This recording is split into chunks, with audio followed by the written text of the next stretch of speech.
In 2013, something strange happened.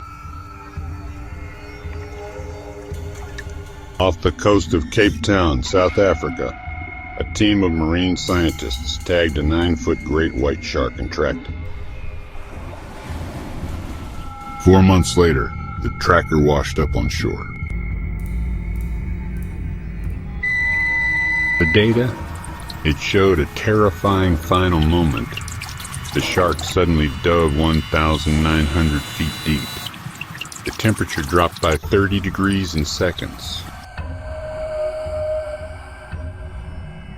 The tracker, still inside something, moved for days before being spat back out. Scientists said the shark was eaten alive by something much bigger. Immediately, whispers of the impossible returned. Could it have been a megalodon? A predator so massive, it makes a great white look like a sardine.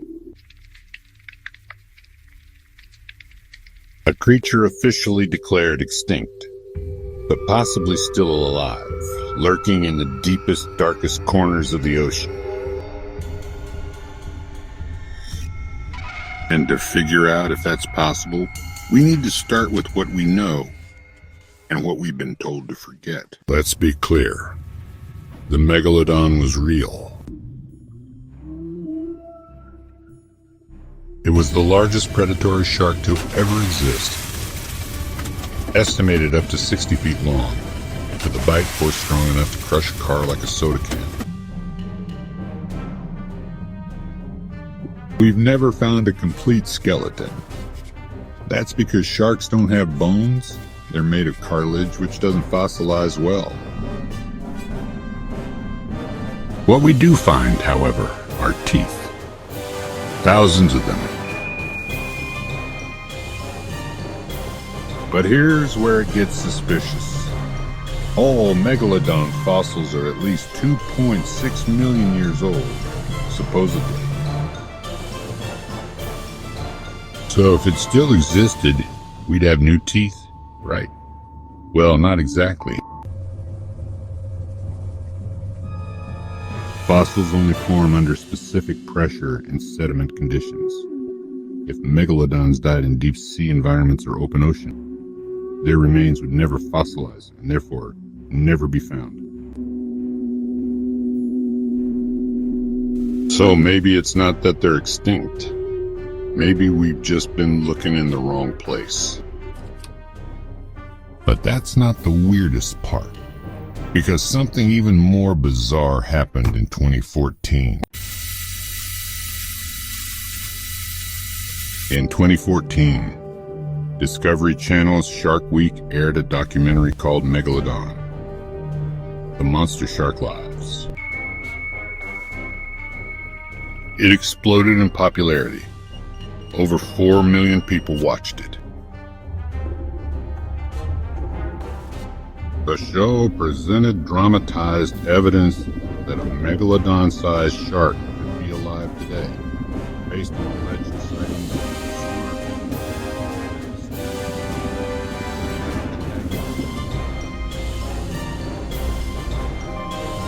Then it disappeared.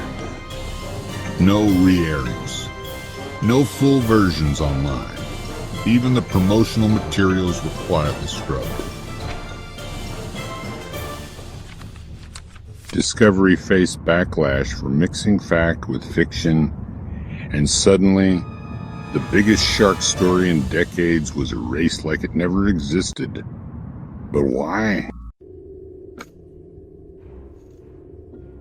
Was it because it was too misleading?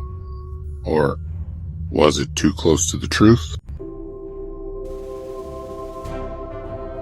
Because if megalodon sightings were nonsense, you wouldn't need to erase them. You'd just laugh and move on. And yet some sightings have been harder to explain.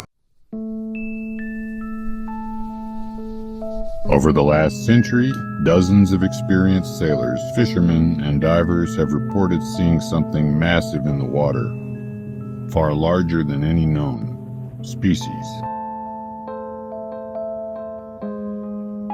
In 1918, Australian naturalist David Stead interviewed fishermen who refused to go back out to sea after claiming to see a ghostly white shark over 100 feet long. In 2016, sonar footage near Mariana Trench showed an unidentifiable object that dwarfed a school of whales, yet had movement patterns more consistent with a shark. Most of these claims are written off as misidentification. Whale shark? Giant squid? Just another glitch? But time and time again, they're described the same way. Massive torpedo-shaped body. Dorsal fin the size of a car. A jaw wide enough to swallow a boat. Are they all lying? Or are they all seeing something the ocean doesn't want us to know? To answer that, let's look at something even stranger. The creatures we have discovered.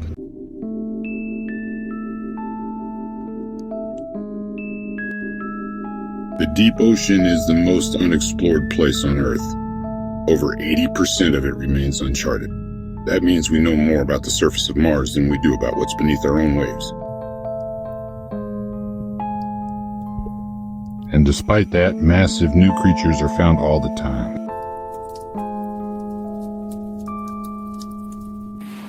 The giant squid was considered a myth for centuries, until one washed up on a beach in New Zealand.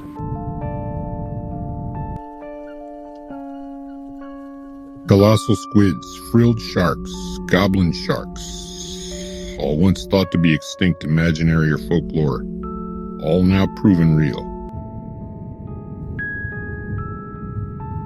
If a megalodon wanted to stay hidden, it's picked the right hiding spot, especially in places like the Mariana Trench, 7 miles deep, pitch black and nearly impossible to explore fully. A predator adapted to colder waters and lower light would have every evolutionary reason to dive deeper and stay there. And scientists now say Megalodon may have been warm-blooded, meaning it could survive in colder, darker places, unlike most modern sharks. So maybe it didn't die off. Maybe it moved out of sight. But even if it did, how would it eat? Well, that's the part no one talks about. Large whales have been washing ashore with massive bite marks in places where no known predator fits the profile. In 2020, a team in South Africa found a whale carcass with a single bite taken out of it that removed a chunk larger than a car. The edges were too clean for scavengers, and it happened underwater, not near the surface. Even more strange, some species of large fish have begun migrating erratically, like they're avoiding something. Now sure, maybe that's just noise in the data, but scientists also admit we have no idea what's at the top of the deep sea food chain. What apex predator dominates the trench ecosystems? What hunts without ever surfacing? Because if a predator the size of a bus existed, even if it only fed a few times a year, it would leave behind whispers. And that's exactly what we're starting to hear. You might be wondering, why haven't we found Megalodon DNA? Well, we might have. Environmental DNA, or eDNA, is revolutionizing marine biology. Scientists can now take a water sample and detect what species have been through that area by analyzing the genetic material in the water. It's how they confirmed rare species like the giant oarfish. But here's the catch. DNA testing only detects known DNA sequences. If a megalodon has slightly evolved, or is something we don't already have cataloged, it wouldn't show up as unknown. And there are plenty of unknowns in those deep sea water samples. So maybe it's not that the science is lying. Maybe we just don't know what we're looking at. And in a world where governments classify UFOs as unidentified aerial phenomena, could unidentified aquatic phenomena be next? Most scientists will tell you the megalodon is gone. That it vanished 2.6 million years ago. But legends don't die easily, especially when the ocean keeps its secrets well. Every year, we discover something in the deep that shatters what we thought we knew. The megalodon may be extinct, or it may just be really good at hiding. Because when you realize how much of the ocean we've never seen, when you consider how many apex predators remain undetected in the deep,